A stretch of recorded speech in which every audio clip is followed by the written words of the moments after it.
రంపచోడవరం నియోజకవర్గం చింతూరు మండలం ఏడుగురాళ్లపల్లి అటవీ ప్రాంతంలో శనివారం 3 మావోయిస్టు మిలీషియా సభ్యులను అరెస్టు చేశామని ఏఎస్పీ రాహుల్ మీనా తెలిపారు. ఉదయ్ రాజ్ కుమార్ ఇడమయ్యను అరెస్టు చేసి వారి నుంచి డిటోనేటర్లు, గ్రానైట్, బ్యాటరీలు స్వాధీనం చేసుకున్నామని తెలిపారు. వీరు పలు నేరాల్లో నిందితులన్నారు.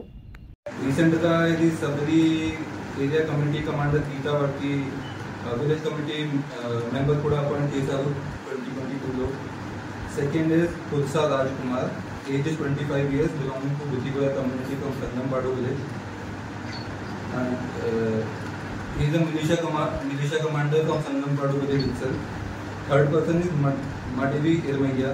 He is a 25 years old person belonging to Buttigoya community from Chukalpadu village in Jetapaka mandal.